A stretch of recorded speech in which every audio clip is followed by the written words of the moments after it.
Kumar, IRS, Chairman of Central Board of Indirect Taxes and Customs, has consented to give this talk today. Before I hand over the session to Natarajan sir, I would just want to make a quick announcement. I request you all participants, your mics will be muted. Kindly, and if you have any queries, you may kindly put your queries in the chat box to Natarajan sir, or to me, or to Sai Prashant, any one of us, so that we can take up the query during the question answer. So I welcome once again all of you, and I hand over the proceedings to Natarajan sir to take it forward. Thank you all. Welcome to Mr. M. Ajit Kumar, Chairman CBIC, and very good evening to all the friends who have joined today from all parts of the country. In fact, the Madras Tax Bar is highly pleased that our request for addressing one of our webinar session has been accepted by none other than the Chairman of the Central Board of Indirect Taxes and Customs. This Madras Tax Bar, you may be aware, from 11th April, we have been conducting these webinars during this lockdown period, and today is the 107th webinar. For a major part of the lockdown period, we have been doing it on a daily basis. Now we have shifted to weekends, and today is the 107th day of our webinar season. And we are very, very delighted to have the Chairman CBIC with us today. In fact, when I approached him for attending this session, I was a little reluctant because at the level of Chairman of the board, your time is not in your hands. So it will be very difficult for us to organize any meeting with the Chairman of the boards. But immediately he agreed. But suddenly, if you see that 2 days before also, there was little doubt because suddenly a PMO meeting was called and he said whether we can postpone it. And we were ready for the postponement, but fortunately, that meeting got postponed. So like that, despite his busy schedule, Mr. Ajit Kumar has been kind enough to give his time to spare his valuable time with us on talking to us about this particular topic. Coming to the topic, the various trade-friendly initiatives taken by the CBEC, there can be no better person than the chairman of the CBIC to talk on this particular subject. If I see, in fact, when the session was fixed, I talked to some of the commissioners and other officers in the Chennai Customs. So everybody was unanimous in saying that he was the pioneer in taking a lot of trade-friendly initiatives, even when he was a commissioner or a chief commissioner at Chennai. In fact, whatever the board has been doing today at the national level, whether it is faceless assessment in customs or setting up an exclusive portal for MSMEs for their benefit, all these have been done by him during his tenure in Chennai, and for various trade-friendly measures initiated by him, he has received several awards.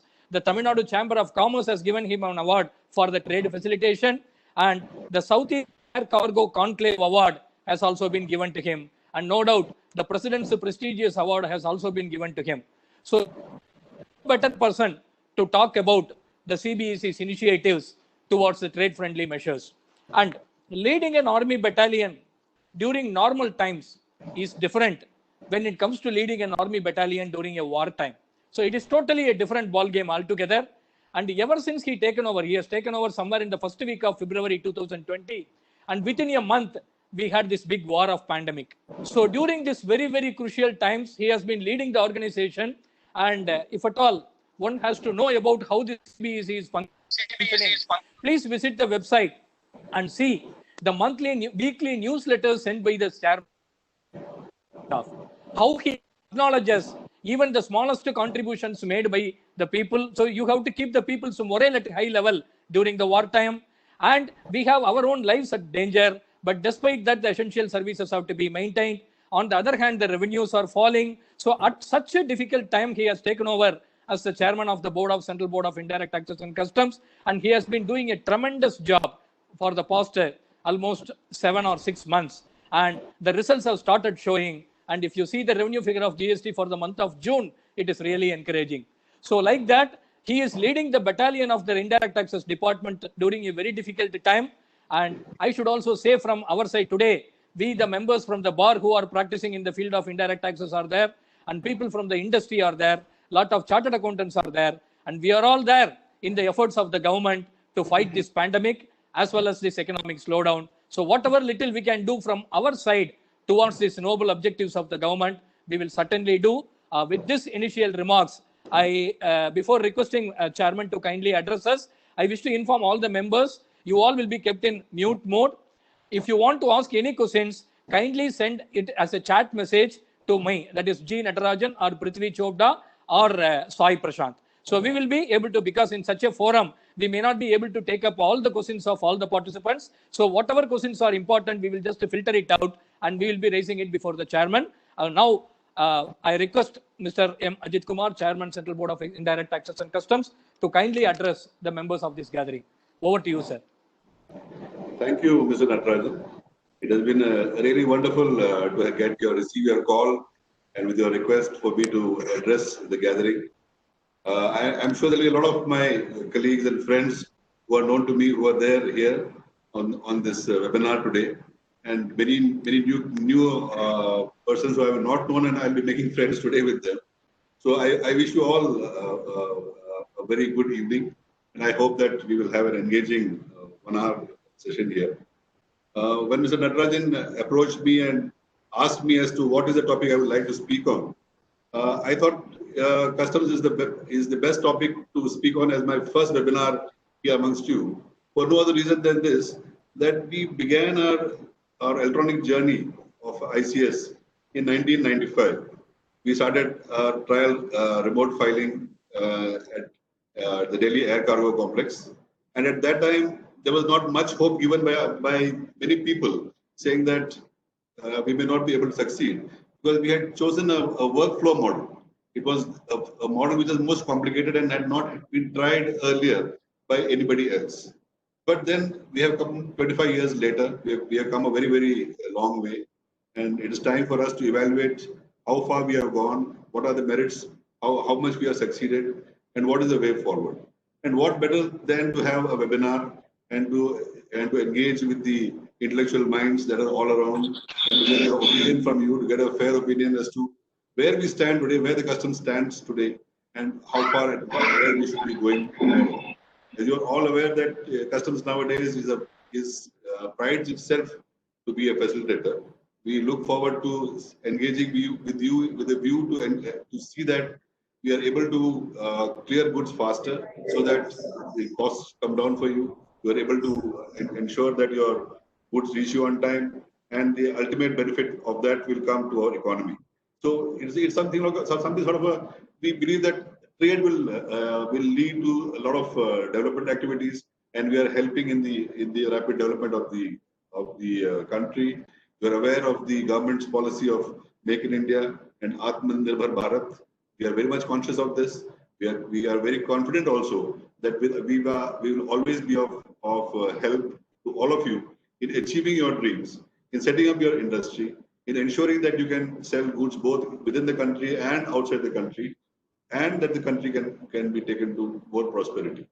Now, before I start on the beneficial aspects of what the developments that have taken place in the last few months, I would like to first enlighten you, or perhaps discuss with you on 4 major aspects that customs has been done over a period of time, which you should know, and which every importer or exporter should take advantage of, because that will then make you a more informed trader, and it will help you to ensure that your profits improve. You can do things in a much better way.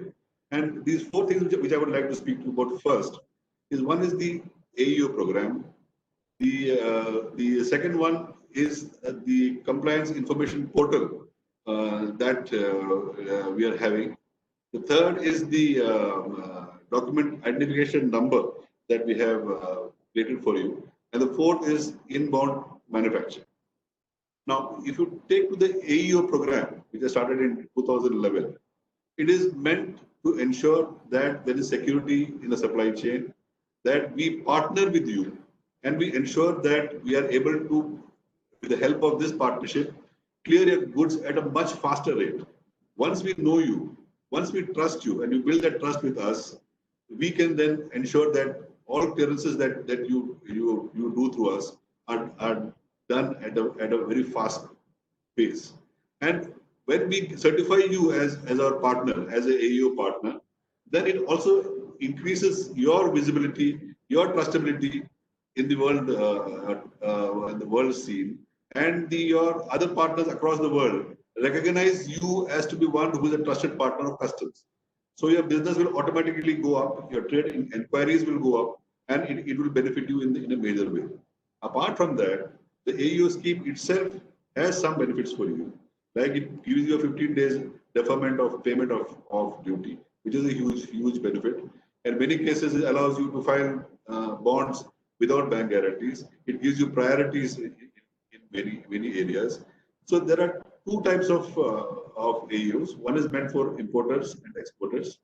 There are three categories in that: T1, T2, T3, with differing facilities given to each. As and when our verification levels go up, we trust you more, we give you more facilities. And there is also a logistical operator facility which we have for those who are in the logistic operation field. So we certify you, we give you a certificate. You don't have to come to us. There is no physical document involved.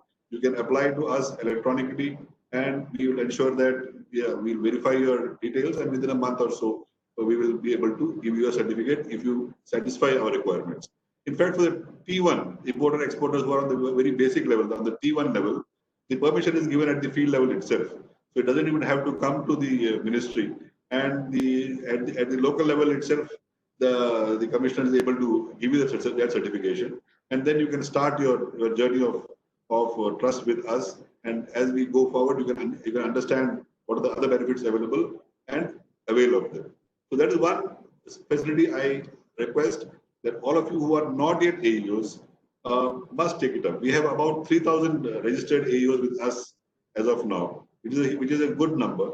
And we would definitely like to have more of you so that more and more facilities can be given to you, and more you can enjoy the benefit of a quicker trade, a trade where you can save a lot of money and even increase the quantum of your activity. The second thing I want to speak to you about is inbound manufacture. This is not something new, but it has been there for some time. And the benefit of this is earlier under Section 58, you had the facility of warehousing, private bonded warehouse. And under Section 65, you had the facility of manufacturing bond under the Customs Act. What we have done is, we have brought these two sections together, and under a single form, we allow any importer to apply to us, and we allow him the facility of in-bond manufacture in a place of his choice. And this permission is given locally, right? It is as a single window. So you don't have to, you see all the other facilities, all the other schemes that are there, they're a little bit complex. You have to go through committees, you have to go through schemes, and it takes time. This is the most simplest. This is run within the Ministry of Finance itself runs the scheme, and it has given this power at the local commissioner level. So you can straight away apply for it and get this facility. What is it? What are the benefits of this scheme, and why should you apply for this in-bond manufacturing scheme? If you are a manufacturer who has just come up, you are assessing the market. You do not know whether you will have more of exports or whether you have to sell it in the DTA, the domestic tariff area. You are still trying to find your feet. Then you can apply to us. The benefits are that when you import and bring your goods into the warehouse, your duties are deferred. You don't have to pay any duty on any of the inputs or even the capital goods. And when you manufacture and when the time comes for you to clear the finished goods, if you are going to clear it for export, again, you do not have to pay the duty at all. And you are entitled for the benefits that are there for the exporters. At the same time, if you want to clear the goods in the DTA area, then all that you have to do is you have to pay those taxes involved in the inputs used in the manufacture of your goods. Secondly, even if you are not thinking in terms of exports, suppose you are even initially thinking that I should manufacture and clear only the DTA, you still get an advantage of deferment of your duty. You don't have to pay your duty upfront. You import your goods, you bring it to the warehouse, you do your manufacture, and only the time when you are clearing the goods do you have to pay the duty. Now you have got other competing schemes also. You can set up a unit in the SEZ, or you can opt for a 100% EOU. But all these schemes are totally tied with exports, and they expect that you are NFE positive. You have to export more than what you have imported. But there is no such condition here when you come in and manufacture inbound. And for that, you can have this facility. You can start manufacturing in a facility that you already have also. You have to only apply to us, get an approval, and you can start that. So this is a very easiest step which is there for any person who is thinking of becoming a manufacturer, and I recommend that this happen to him. Now, many of the importers, exporters who are new to this field and do not know how to go about it, do not know what is the procedure, do not know what is the steps to involve. For that, we have got an information compliance portal. We have made a portal there which has got more than 10,000 tariff items. If you go to that portal, if you know the tariff heading, you can put a tariff heading. It will tell you all that is to be known about that particular tariff. What are the duty rates involved? What are the process involved? What are the certifications you require? What are the help? What are these authorizations you require from the PGAs? All that information is given to you in a very simple way. If you don't know the heading, you can even type the name of the commodity that you are interested in, and it will again give you the same facility. It will tell you what is the tariff heading, suggest tariff heading, and then it will allow you to go into the website and get all the information that you would like to have about how to go about the process of import or export. You don't have to necessarily go and meet somebody else or take information from your colleagues, which may at times be wrong. The department itself gives you this help and guides you and ensures that you can start a manufacturing or an import or export facility on your own. The third thing I would like to tell you about is the document identification number, that is DIN. All correspondence now from the customs to you will carry this DIN number. If it doesn't have a DIN number, then that letter is not valid. Whatever correspondence that we make with you, whatever official correspondence that is made by the customs with any person in the trade should carry a DIN number. And what is the advantage of the DIN number? The advantage of the DIN number is that if you take that number and come onto our website, that is the CBIC website, there is a place there where you can go and verify it. Once you put that number, it will tell you as to whether that document is genuine or not, what was the subject of the document. So you can actually find out whether that document is correct, whether you have to act on it. Why I'm saying so is that we find that there are a lot of persons impersonating customs officers and issuing letters asking for duty payment or for refunds, promising refunds, or there are so many types of frauds that are taking place, and it is not safe to act on letters which purport to be that from the customs department. So we have taken this step where we have ensured that there is a DIN number attached to every letter that we issue to you, and that is verifiable by you. We are now even thinking of another process where you need not come to our office and you can submit your documents, any documents to us, again on the website. That facility is under development. And the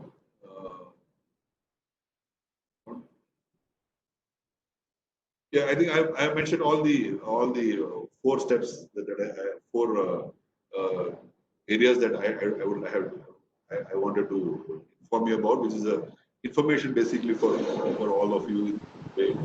Now I come to the facilities that we have been giving importers and exporters in the recent future. As I said in the beginning, our main aim has been to ensure that the trading community is able to conduct their trade with a minimum of inconvenience. Their costs should come down, and the time for clearances should be less.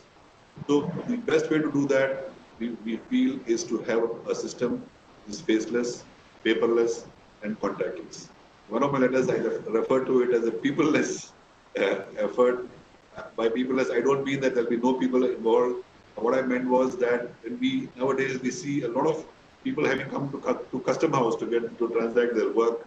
We would like to see a custom house which does not have representation of the trade in our custom houses, and you are able to do all your activities sitting in your office alone. So how did we go about it? What is the processes that we have done which have facilitated this for you? The first thing that we did recently, of course, this is a continuation of a series of steps we have done over the last 25 years, and it is not that something which has happened just overnight. We have been improving on our activities over a long period of time. But in the just in the recent past, what we did is first is that we allowed you to register your goods with us from your comfort of your office. Earlier, the customs broker or the importer had to file this bill of entry, and after that, the registration of the goods had to take place, only after which activities could take place. But now we have permitted you to do that registration process from the comfort of your office itself. And once you have registered your goods with us, then the automatic system takes over. It runs your bill of entry through the risk corridor. It checks whether there is any compliance verification to be done on that. If there is some compliance verification to be done, it starts that process automatically. It informs the officers, and those processes are started immediately. So the moment they are completed and you have paid your duty, an automatic out of charge is given to you. Your goods are allowed to be cleared automatically on the machine based. You don't have to go to any officer or any person, and the goods are given automatic out of charge.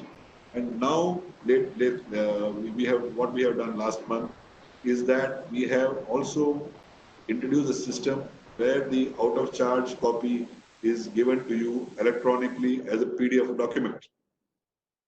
You do not again have to come to the customers to collect the document. Earlier, we used to have a system where you had to come and the documents used to get printed, and for that print, perhaps you had to come to the custom house and get it done. But now we have removed that system.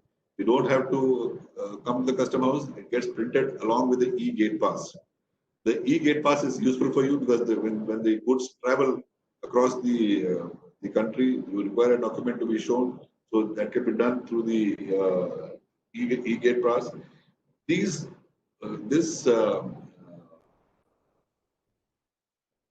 auto charge copy of the bill of entry has got a QR code, and it is digitally signed by our officer.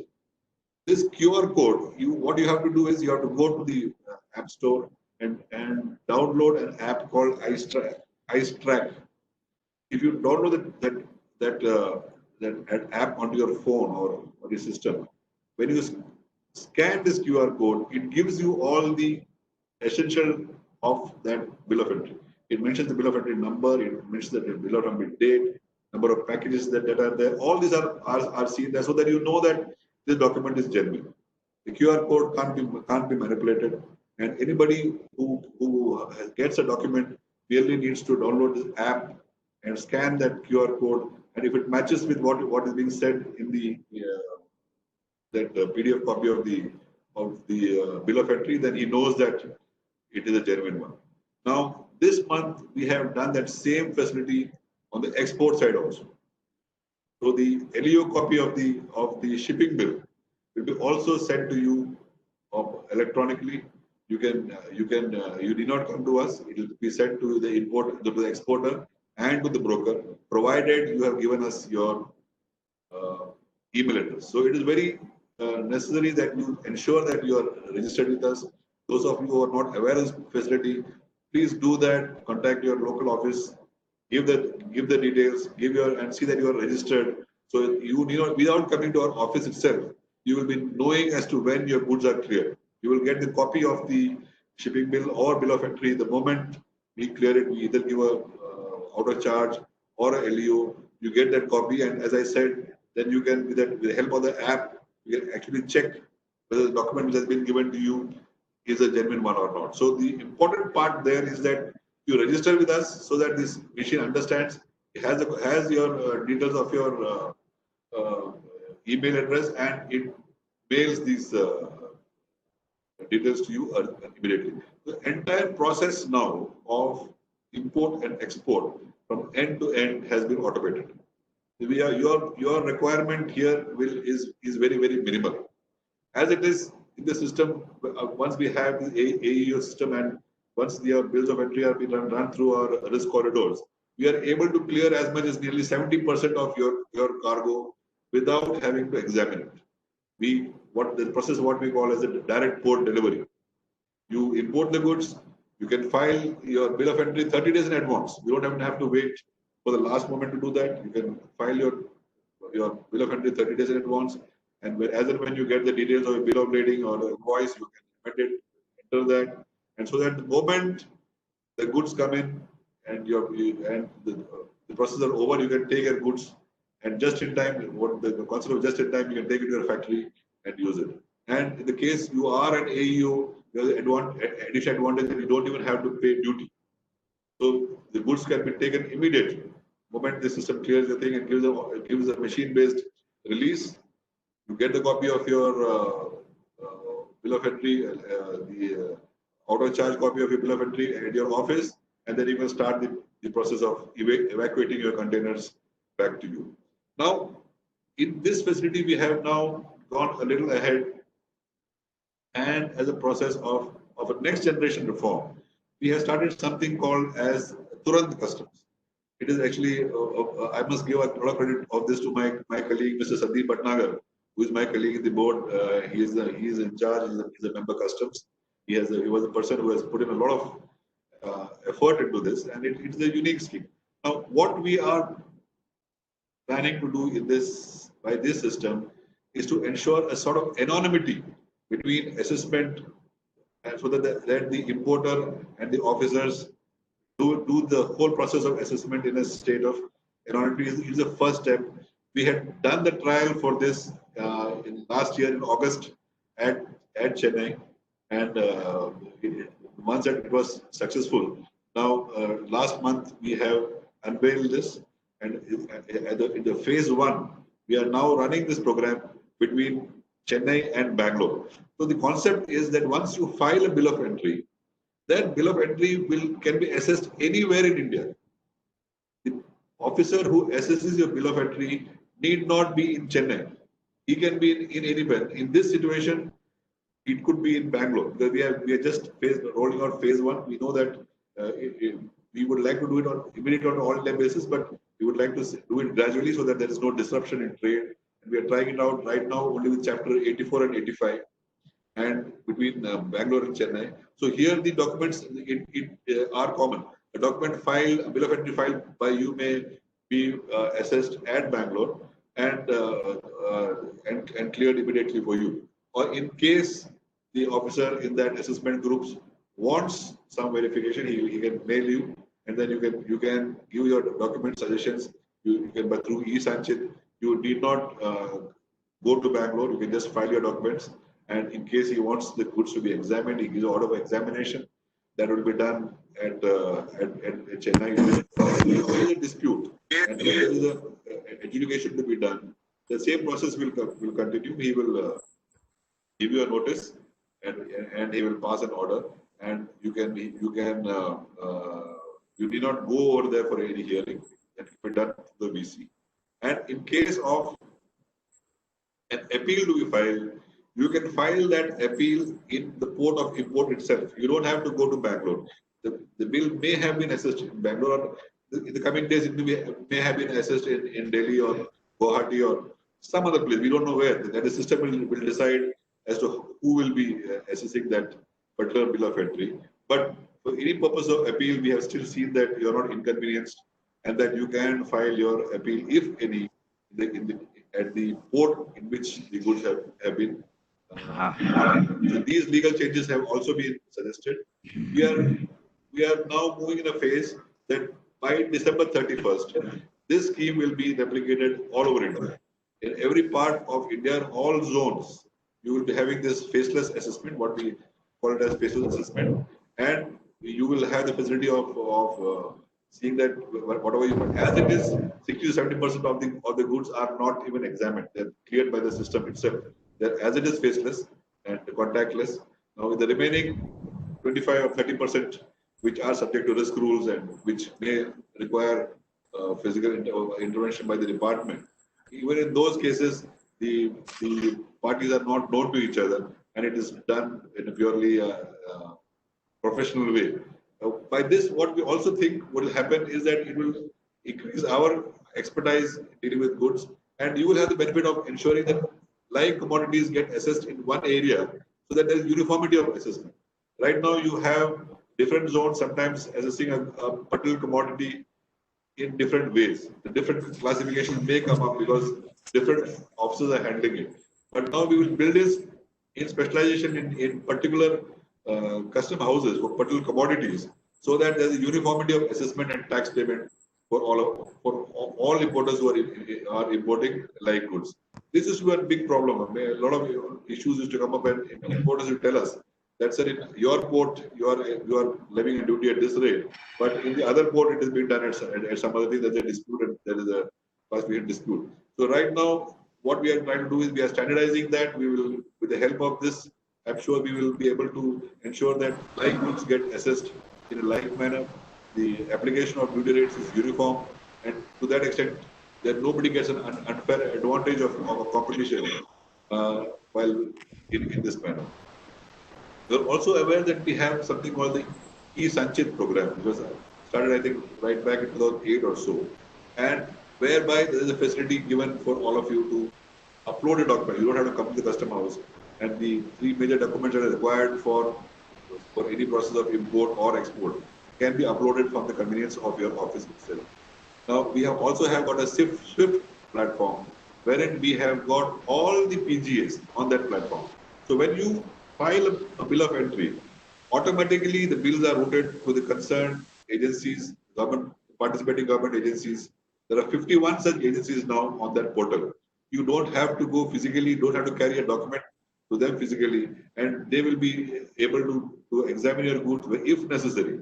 They too have given a lot of concession on which are the commodities which require to be referred to them. Only those commodities are going to be are being referred to them. And in all the other cases, there is no such requirement. And where the requirements are there, they will also give the authorization or any certification that is required online. You don't have to go there, and you don't have to upload it. So what is required here again is to ensure your registration. Because what happens once you file a bill of entry and the document is marked to a PGA, he then he uploads his authorization onto the IceGate platform, and also sends a number to you, an identification number to you, which you can then attach along with your bill of entry, which you can access your bill of entry and attach to it, so that certification gets attached to it, and the officer sees it and then clears his good. If you do not have your registration, you will find this problem that you will not be able to enjoy the facilities. So whatever facilities are being made by customs, it is essential that you are aware of those facilities, and that you also ensure, you should also ensure that you make best use of it. And it is high time now, you don't have to depend on anybody. Every importer, every exporter can get this information to his own office or to his own mobile. He can be a very savvy sort of an importer or exporter, and he knows what is happening to his goods. He is not dependent on somebody X or Y who tell him that, no, it's stuck in customs, or this has not happened, or that has not happened. At each stage, he gets a message, he's informed, he sees a document, he's aware of what is happening, and he can himself monitor the clearance of his goods, because that is one very important information that every importer or exporter wants. So these are some of the important things that we have done. The other important thing we have done is that we have had a series of facilities given to the exempt trade because of the COVID issues. I'm sure that all of you are aware of that. I'm sure that you are availing of these facilities, because we have done we have made a lot of concessions for you. The idea was that since you are not able to travel out of your offices, come to our places, we would like to facilitate you in a very simple way without having to trouble you. And we have gone out of the way, I must say, to accept many of your documents. For example, the case of bond, there was a complaint that we could not get bond paper because the shops are closed, we are not able to access them. So we said, okay, it's fine, you give us your bond in a plain paper, and after 36, then you can replace it with a proper bond, and because bank guarantee has to be given, but a proper bond can be given after 36. Similarly, in the case of origin certificate, country of origin certificate, many of you had said that because of the delay, because of the processing or the courier company is not being able to deliver, there was a lot of delay in getting the country of origin certificate, and we had accepted your request, and we had allowed you to clear goods based on copies of your country of origin certificate. We had allowed that to happen. Similarly, what we had done is, in the case of disputes, both in the case of adjudication and in the case of appeal, we had allowed you to appear before us on the video conference. I think we were among the first departments which did this. We were among the very early departments which immediately allowed you to come on a video conference. We said that it was not necessary for you to come physically to our offices to attend our hearings, and that you can do so with the comfort of your office, and that we could you can file your documents with us electronically, and we can conduct the whole process of the personal hearing and issue of order. All these things can be done in an electronic manner. So these are some of the benefits that we gave it to you. We were aware that the MSME sector was facing with a lot of crunch. There was a huge problem for the MSME sector. So we had ensured that around 4.4 was that. Yeah, 4.1 lakh refund claims worth 5,538 crores were released in the month of April, and 2.1 lakh shipping bills with drawback of 1,500 crores were also given them in the month of March. Sorry, the month of March. In the month of April, we have again released another 18,000 crores as refunds and drawback. All this we have done to ensure that the MSME community does not suffer, and to ensure that they have money. We had given an exemption for COVID-related goods, PPE, ventilators, and testing kits, and for inputs that are required for the manufacture of these goods.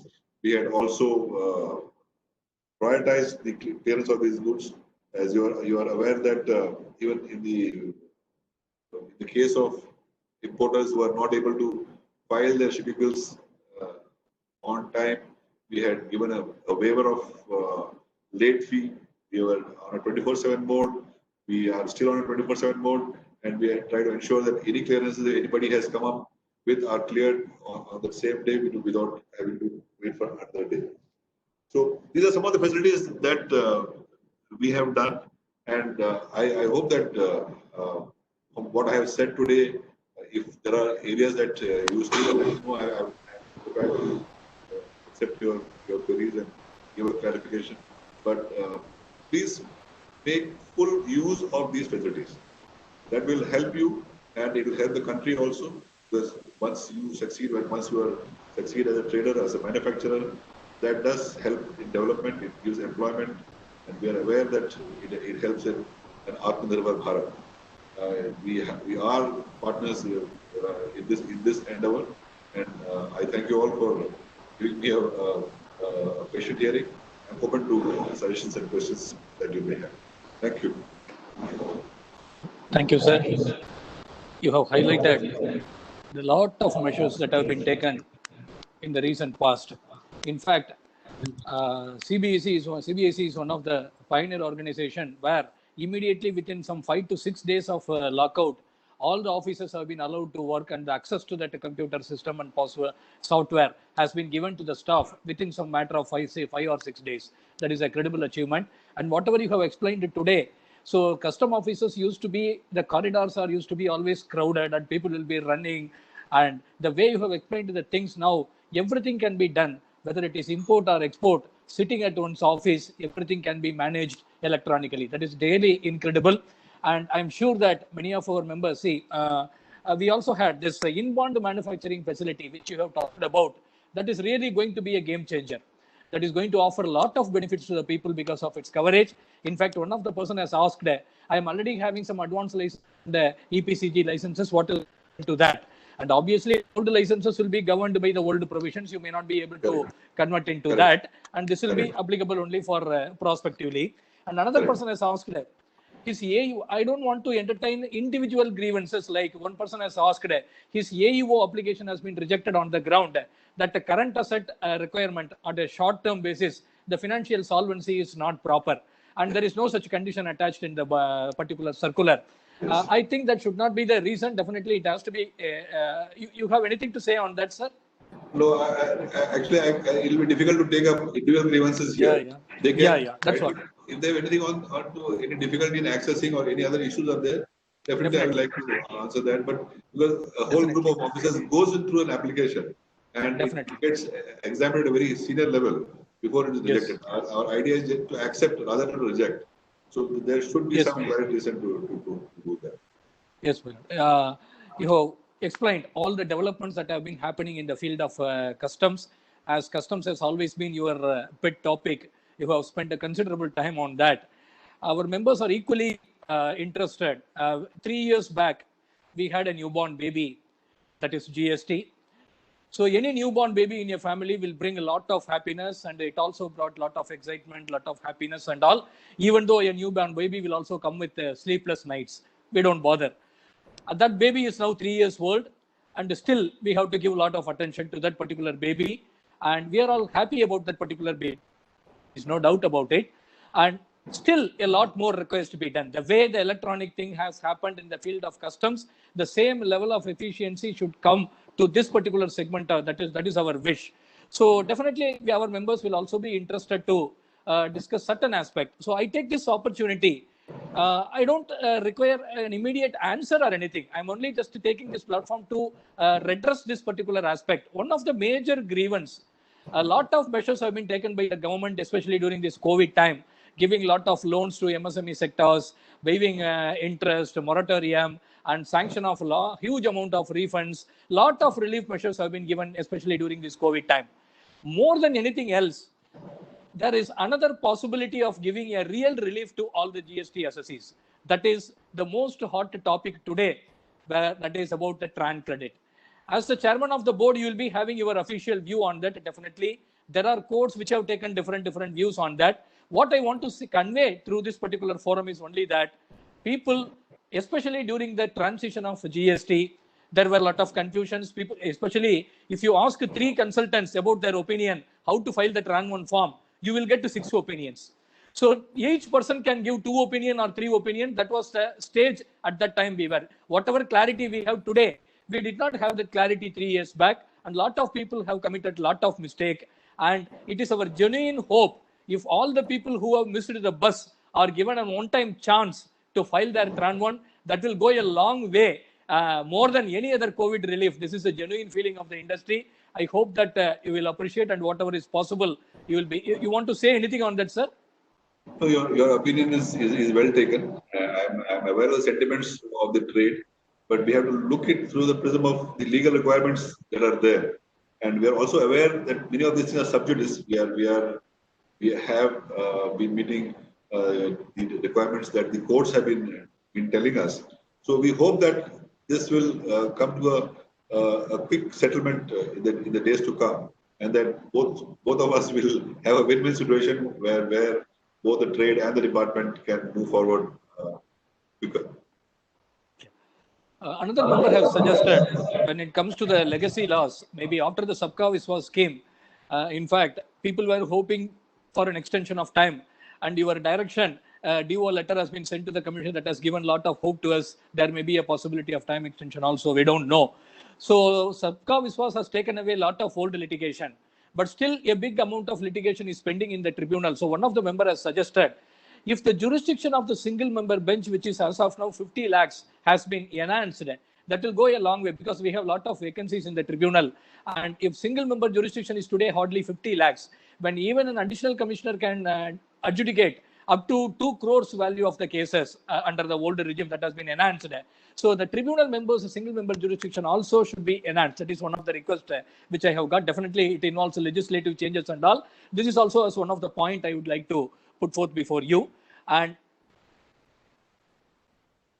people have asked the most hot topic, which is another one. There are a lot of hue and cry about the 18% rate of duty on the sanitizers. And you have already explained, the board has issued a press note. And see, we have seen it in the construction sector.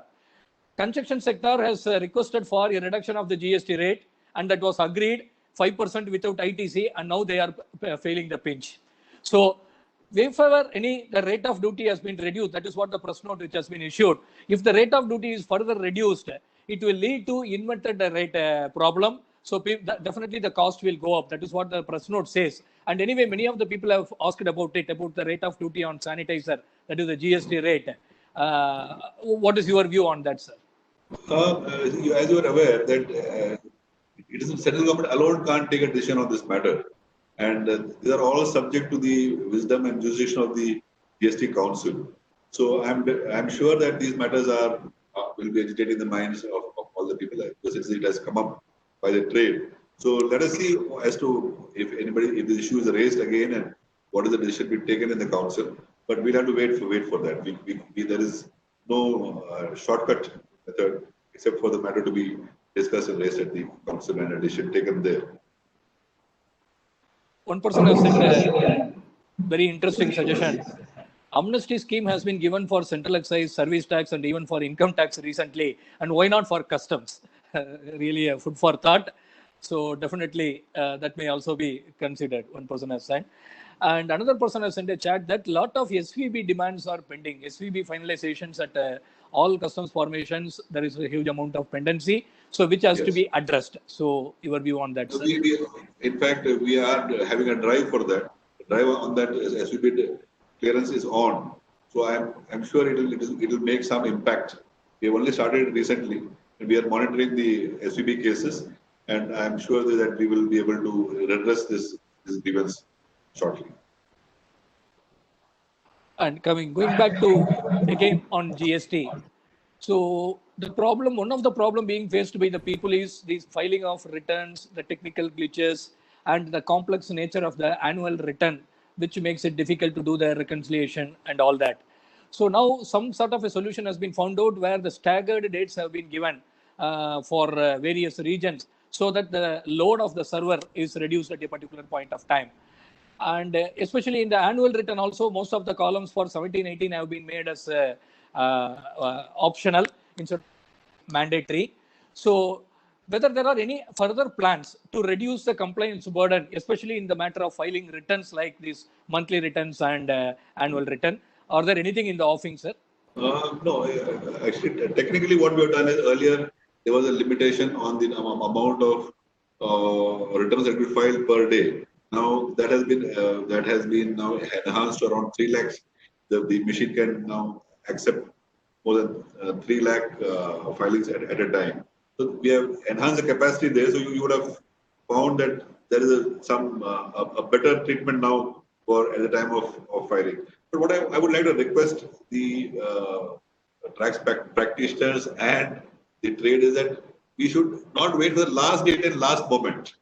The whole system is kept open for you to file your returns, but unfortunately, I don't know for what reason, everything gets postponed to the last date, and it indeed puts a lot of pressure on the whole system at that particular time, and it leads to a huge amount of dissatisfaction. Yes, during the previous council meeting, we had discussed about going on to a new return. A new return was to be launched, but due to the COVID issues, it was felt that it was not a time to switch over now. So that is still on the anvil, and we are sure that once that is launched, people may find it even more convenient to file the return. So simplification is a part of the process. We take your feedback very seriously. We understand that the return should be very simple and people should be able to file them on their own. We also would like to ensure that smaller taxpayers don't have to file a return on a monthly basis would have seen those changes that have been made by us, the options that are being now given by us. It is a continuous process of development, and I'm sure that you will be feeling those experiences in the days to come. Another person has requested if there is any delay in filing the bill of entry, that is, import manifest has been filed, and if there is any delay, that the late charges may be waived, especially for this COVID period. And I'm not sure whether that waiver has already been given or not. I'm not in a position to confirm that. The officer at the local level looks at the reason as to why you are able to file. We cannot give it as a blanket. We had given for a certain period, but now it cannot be done in that manner because things are moving better, processes are there, and people are able to come. And we have made everything, every facility that we have allowed you to do it from your own office. You don't even have to come to us. So we are still open to it. But then you have to explain the reason as to why that delay took place to your local officer there. And they are capable of taking a decision on whether that late fee should be waived or not. One person has sent, like we have in GST, even in customs, why can't we have a grievance redressal mechanism?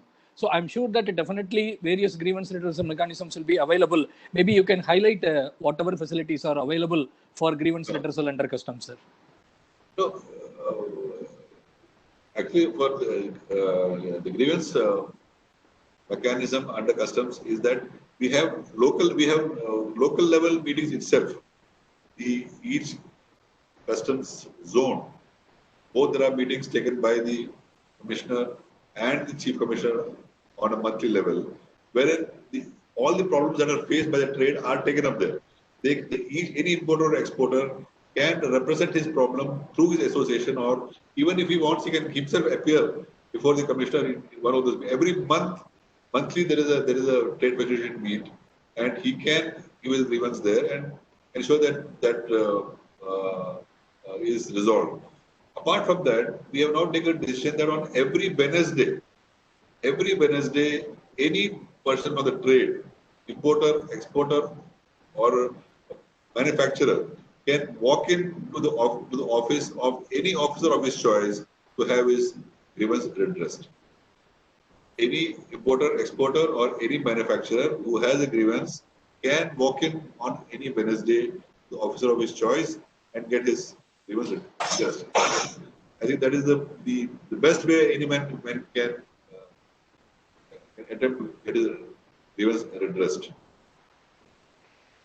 Yeah, another member has said about the formation of tribunal under GST. We all know that is also locked up in litigation, and the rules have been struck down by Madras High Court. And further course of action, whether the government is going to amend the law or they are going on appeal, we don't know. And we only want to take this opportunity to convey that the tribunal formation at an early stage is very much required, because a lot of orders are being passed where people are forced to go to the High Court by way of a writ petition in the absence of a tribunal. So that is also one of the request from our side. We are aware of that, and we are working on it. Yes, sir. With that, almost I have covered whatever questions I have received through the chat messages. Anybody would like to ask any questions, you can just send the chat. Maybe now I will call upon. I'm very happy that a lot of departmental officers, commissioners from different parts of the country have also joined today. And AP Srinivas, may I now request you to come forward?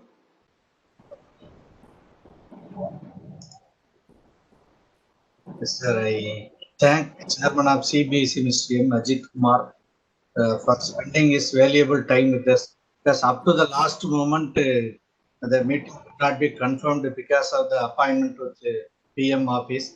Anyhow, the chairman has chosen to spend his time with us, and we thank Mr. M. Ajit Kumar, Chairman of CBSE, for having a meeting with us, and Mr. Prabhakar, Deputy Commissioner, who is in the office of CBSE, and all the officers who are assembled here today from Chennai Customs and across the country, and my co-members of the Madras Tax Bar and from various bar members, I thank for their presence today.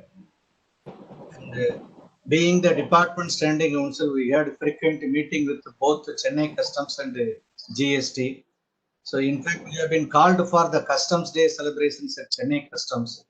So on that day, we have been explained about the various clearances procedure by the Customs Department and particularly warehousing provisions and how those goods while entering into customs port at all to pave the way for EC clearance. Electronic data is electronic sealed lock is attached with the container so that EC process can be done. And in the air customs, they also explained about the air clearance.